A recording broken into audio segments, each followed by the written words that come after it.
கள்ளக்குறிச்சியில் வந்து கள்ளச்சாராயம் குடித்து 60 பேர் டெத் ஆனாங்க. அவங்களுக்கு வந்து தலா 10 லட்சம் நம்ம கவர்மெண்ட் கொடுத்தாங்க. மற்ற கட்சிக்காரங்க நிதி உதவி எல்லாமே கொடுத்தாங்க. அப்படிதானே?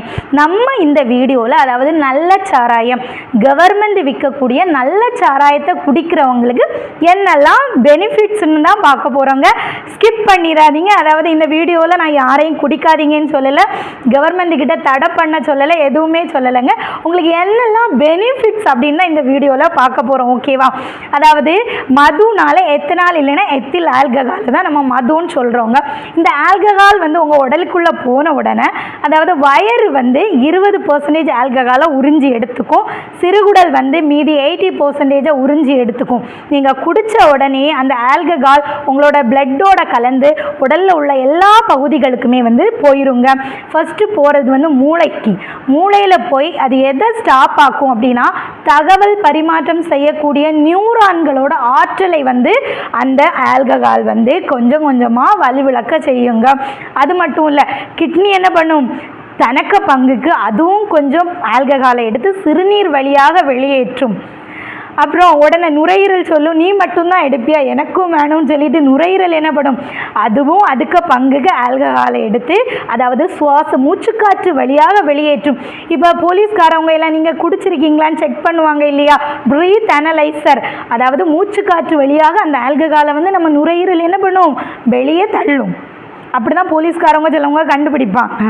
அதுக்கப்புறமா நம்மளுடைய கிட்னி ஃபெயிலியர் ஆகும் கொஞ்சம் கொஞ்சமாக. இது வந்து நல்ல சாராயம் குடிக்கிறதுனால கண் பார்வை குறைபாடு, மூளை வலுவிழந்து போகும், கிட்னி, நுரையீரல், அது மட்டும் இல்லைங்க கல்லீரல் என்ன பண்ணு தெரியுமா, ஆல்கஹாலை எடுத்து அசிட்டிக் அமிலமாக வந்து மாற்றுங்க. கிட்டத்தட்ட உங்கள் பாடியில் உள்ள எல்லா பகுதிகளுமே வலுவிழந்து போயிடும். ஆனால் கள்ளச்சாராயம் குடித்த ஃபேமிலிக்கு 10 லட்சமாவது கிடச்சி. ஆனால் இந்த நல்ல சாராயம் குடித்து அதாவது அது உடனே டெத் ஆனாங்க. இது வந்து என்னது, கொஞ்சம் நாள் ஆக டெத் ஆகுவாங்க. உங்கள் ஃபேமிலி என்னாகும், நடுத்தெருவில் நிற்பாங்க. எத்தனையோ பேர், எத்தனையோ ஃபேமிலியில் என் ஃபேமிலி உட்பட அதாவது எவ்வளவோ லட்சக்கணக்கில் கொண்டு மந்த்லி இன்கம் அவ்வளோவுமே எங்கே போகும் அப்படின்னா அந்த டாஸ்மார்க்கு கிடைக்குதாங்க. ஆனால் நமக்கு கிடைக்கக்கூடிய கிஃப்ட் என்ன தெரியுமாங்க, 1000 ரூபாய் மகளிர் உதவித்தொகை 1000 ரூபாய். சரியா? எவ்வளோ போகுங்க, ஆனால் கிடைக்கக்கூடியது அந்த 1000 ரூபாய். சிலவங்களுக்கு அது கூட கிடைக்காது. இது வந்து கவர்மெண்ட் தரக்கூடிய கிஃப்ட், இந்த இலவசம் எல்லாமே. ஏன்னா ஒவ்வொரு ஃபேமிலியிலேருந்து லட்சக்கணக்கில் எடுக்கிறாங்க இல்லையா, அதனால கவர்மெண்ட் தரக்கூடிய கிஃப்ட் தான் இதுங்க.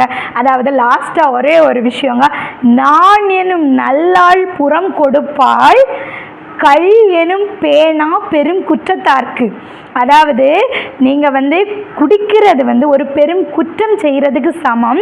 உங்கள் இல்லறத்தில் இருக்கக்கூடிய நாணம் நிறைந்த பெண் அதாவது முதுகு காட்டி போயிடுவாங்க, அவங்களுக்கு நிம்மதி இல்லாமல் போயிடுவாங்க. நீங்கள் குடிச்சிங்க அப்படின்னா உங்களுக்கு எவ்வளோ அறிவானவங்களாக இருந்தாலும் பண்பில்லை அப்படின்னா நீங்கள் இருந்து எந்த பயனுமே இல்லைங்க. தேங்க்யூ நண்பர்களே. முடிஞ்ச அளவுக்கு இந்த வீடியோவை ஷேர் பண்ணுங்கள். உங்கள் ஃப்ரெண்ட்ஸுக்கு இவ்வளோ பெனிஃபிட்ஸ் இருக்குது குடிக்கிறதுனால அப்படின்னு சொல்லிட்டு ஷேர் பண்ணுங்கள்.